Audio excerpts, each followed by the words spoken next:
नाम है मोहम्मद कज़ाफ़ी और आज हम स्टडी करने जा रहे हैं MA1 management information chapter number 3 classification of cost and cost behaviour. इस चैप्टर के जो कंटेंट्स हैं उसमें सबसे पहले हम पढ़ेंगे कॉस्ट, फिर कॉस्ट सेंटर और कॉस्ट यूनिट्स के बारे में, और उसके बाद हम डिटेल में डिस्कस करेंगे classification of cost, cost behaviour and patterns, direct cost और इनडायरेक्ट कॉस्ट के बारे में। हमारा आज का पहला लेक्चर है, तो पहले लेक्चर में हम डिटेल में डिस्कस करेंगे what is cost centre and what is cost unit. सबसे पहले मैं जाऊंगा कॉस्ट की डेफिनेशन की तरफ। कॉस्ट क्या है? Cost is foregoing measured in monetary terms incurred or potentially to be incurred to achieve a specific cost objective। यानी किसी भी कॉस्ट ऑब्जेक्टिव को हासिल करने के लिए हम जो पैसे की कुर्बानी करते हैं, फोरगोइंग सेक्रीफाइस को कहते हैं।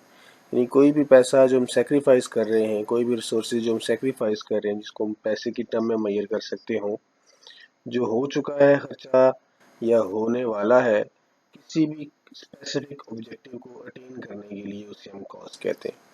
तो अगर इस डेफिनेशन के ऊपर हम फोकस करें तो हमारे पास चार मेजर टर्म्स यहाँ से निकलती हैं। सबसे पहले है फोरगोइंग। फोरगोइंग क्या है? सेक्रीफाइस ऑफ रिसोर्सेज, यानी giving up something for value. किसी भी चीज़ को हासिल करने के लिए जो हम रिसोर्सेज को सेक्रीफाइस कर रहे होते हैं इन टर्म्स ऑफ मनी, उसे हम फोरगोइंग कहते हैं। नेक्स्ट, इसका जो डेफिनेशन का पॉइंट है वो है मेजर्ड इन मॉनेटरी टर्म्स, यानी इसको हम पैसे में मेजर कर सकते हैं, एक्सप्रेस इन मनी। इनकर्ड और पोटेंशियली टू बी इनकर्ड मतलब includes both actual and expected future cost, यानी वो जो खर्चा हो गया है या होने वाला है। Specific cost objective: the item, the activity, service, project, customer or product for which the cost is being measured। यानी कॉस्ट क्या है? कोई भी पैसे की सेक्रीफाइस जिसको हम पैसे की शक्ल में मेजर कर सकते हो, जो हो चुकी है या होने वाली है किसी भी खास ऑब्जेक्टिव को हासिल करने के लिए। वो ऑब्जेक्टिव कोई प्रोजेक्ट हो सकता है, वो ऑब्जेक्टिव कोई प्रोडक्ट हो सकती है, या कोई भी एक एक्टिविटी हो सकती है, कोई सर्विस भी हो सकती है। इसको हम एग्जांपल के साथ समझने की कोशिश करते हैं। एग्जांपल हमारे पास आती है कि लेट्स सपोज हम एक टेबल मेजर करना चाहते हैं, मैन्युफैक्चर करना चाहते हैं। तो हमारा जो ऑब्जेक्टिव है वो है टेबल को मैन्युफैक्चर करना। तो उसके लिए जो हम सेक्रीफाइस कर रहे होते हैं, सबसे पहले लेट्स सपोज हम उसके लिए वुड खरीदते हैं $50 का, हम उस पर लेबर लगाते हैं $30 की, और बाकी फैक्ट्री के एक्सपेंसेस हमारे उसके बाद $20 के लगते हैं। यानी उस टेबल को बनाने के लिए टोटल हम $100 की सेक्रीफाइस कर रहे हैं ताकि हमें टेबल हासिल हो सके। तो ये जो $100 की सेक्रीफाइस है, वो जो हमारा मकसद है, उस मकसद को हासिल करने के लिए इसको हम कहेंगे कॉस्ट। एक एग्जांपल है कि लेट्स सपोज हम यूनिवर्सिटी से डिग्री लेना चाहते हैं। तो अब हमारा जो कॉस्ट ऑब्जेक्टिव है वो है ऑब्टेनिंग अ डिग्री। तो अब इस डिग्री को हासिल करने के लिए जो जो कॉस्ट हम लगाएंगे, सबसे पहले तो हम उसकी ट्यूशन फ़ी भरेंगे, उसके बाद हमने बुक्स परचेज़ करनी है, ट्रांसपोर्टेशन लगानी है, डिफरेंट कॉस्ट और तरह की भी लग सकती है। तो टोटल कॉस्ट हमारी 9,000 रुपये लग रही है। तो ये जो 9,000 रुपये की हम सेक्रीफाइस कर रहे हैं ताकि वो डिग्री हासिल हो सके, तो ये 9,000 रुपये उस डिग्री की कॉस्ट कहलाएगी। हाँ, अब हम प्रैक्टिकल एग्जाम्पल के उस कंपनी है और वो कंपनी 100 यूनिट्स किसी प्रोडक्ट की मैन्युफैक्चर करना चाह रही है। हम उस प्रोडक्ट को प्रोडक्ट ए का नाम देते हैं।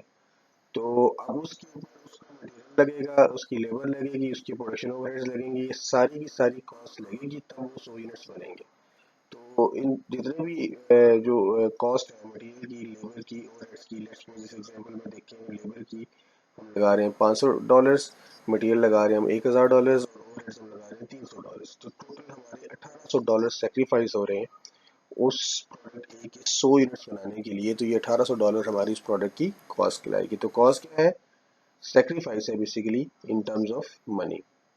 The 1800 is the monetary measure of resources sacrificed to achieve the objective of producing product A। अब हम चलते हैं कॉस्ट सेंटर। तो कॉस्ट सेंटर बड़ा बेसिक सा एक कॉन्सेप्ट है। मैं पहले इसकी डेफिनेशन पढ़ता हूँ, फिर इसको एग्जांपल के साथ आपको समझाने की कोशिश करता हूँ। Cost centre is a department, person, machine और location where cost are incurred and collected for control and analysis. यानी कॉस्ट सेंटर क्या है? वो जगह वो डिपार्टमेंट या वो मशीन जिसके ऊपर या वो लोकेशन जिसके ऊपर हम कॉस्ट लगा रहे होते हैं, उस डिफरेंट तरह की कॉस्ट उसके ऊपर लग रही होती है, उस उन सारी कॉस्ट को एज एन होल हम जो लगा रहे होते हैं उस पर्टिकुलर डिपार्टमेंट को हम कॉस्ट सेंटर कहते हैं जिसके ऊपर हमारी वो कॉस्ट लग रही थी। लेट्स सपोज हमारा प्रोडक्शन डिपार्टमेंट है, क्वालिटी कंट्रोल डिपार्टमेंट है, तो हमारी डिफरेंट तरह की कॉस्ट लग रही है। जो जो कॉस्ट जिस डिपार्टमेंट को लगेगी उस डिपार्टमेंट को हम कॉस्ट सेंटर का नाम दे देंगे। अब इसका पर्पस देखिए, जो कॉस्ट सेंटर का पर्पस होता है to identify where cost are incurred, की कॉस्ट हमारी कहाँ लग रही है, to help management control and monitor expenses, ताकि हम मैनेजमेंट की हेल्प कर सकें डिफरेंट तरह के एक्सपेंसेस को कंट्रोल करने के लिए। लेट्स सपोज हमारे पास 2 से 3 डिपार्टमेंट है, एक प्रोडक्शन डिपार्टमेंट है, एक जो है हमारा रिपेयर डिपार्टमेंट है, एक डिपार्टमेंट लेट्स सपोज हमारा क्वालिटी कंट्रोल है। तो यूटिलिटी एक्सपेंसेस हमारी जो है ना किसी एक पर्टिकुलर डिपार्टमेंट के ज़्यादा हो रहे हैं, तो फिर जब कॉस्ट सेंटर्स बनेंगे तो कॉस्ट स्पेसिफिकली उन्हीं डिपार्टमेंट्स को जाके एलोकेट होगी।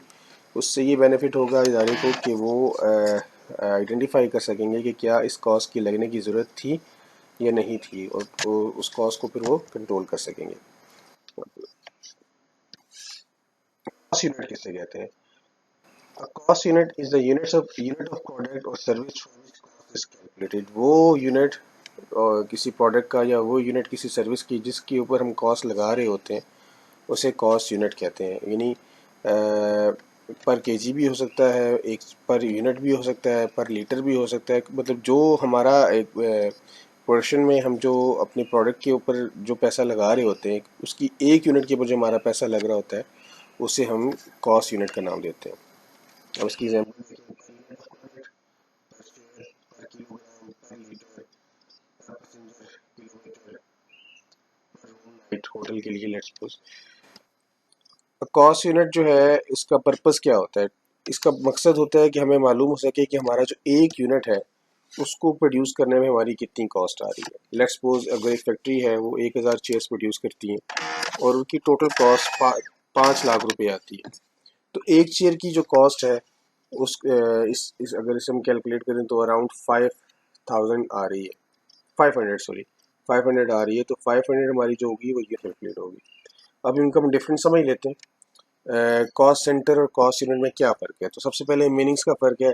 कॉस्ट सेंटर किसी ख़ास प्लेस या डिपार्टमेंट को हम कहते हैं जिसके ऊपर हम डिफरेंट कॉस्ट लगा रहे होते हैं। यानी मीनिंग्स में case of all department where cost are collected. जबकि कॉस्ट यूनिट क्या है? Unit of product service for which cost is measured.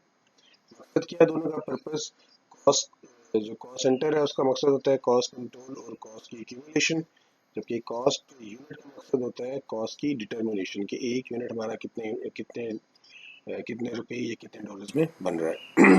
Example हम चलें तो कॉस्ट सेंटर की एग्जांपल है प्रोडक्शन डिपार्टमेंट, मेंटेनेंस डिपार्टमेंट, जो भी डिफरेंट डिपार्टमेंट्स हैं या डिफरेंट मशीन्स हैं उनको हम कॉस्ट सेंटर का नाम देते हैं। जबकि कॉस्ट यूनिट जैसे वन शेयर, एक यूनिट हमारा जो है वो एक शेयर होगी, 1 किलोग्राम भी हो सकता है और 1 लीटर भी हो सकता है किसी भी प्रोडक्ट का। फोकस के हवाले से बात करें तो कॉस्ट सेंटर का जो फोकस होता है कि वेयर द कॉस्ट कॉस्ट कहाँ लगी, जबकि कॉस्ट यूनिट का जो फोकस होता है what the cost is incurred for. अब इसको हम छोटे से डिस्कस करते हैं। एक बेकरी है जिसमें 2 डिपार्टमेंट, एक बेकिंग डिपार्टमेंट और एक बेकिंग डिपार्टमेंट। तो ये जो दोनों डिपार्टमेंट्स होंगे ये हमारे कॉस्ट सेंटर्स होंगे, और वो ये जो ब्रेड बना रहे होंगे तो 1 लोफ ऑफ ब्रेड जो है वो कॉस्ट यूनिट कहलाएगा। यानी जो पैकेट के अंदर जितनी ब्रेड्स आती हैं वो हमारा एक कॉस्ट यूनिट कहलाएगा। The bakery collects cost from departments cost centers and then calculates the cost of producing 1 loaf of bread, जो कि कॉस्ट यूनिट कहलाता है। तो ये था हमारा आज छोटा सा एक लेक्चर कॉस्ट कॉस्ट सेंटर और कॉस्ट यूनिट्स के हवाले से। आई होप आपको समझ आ गया होगा।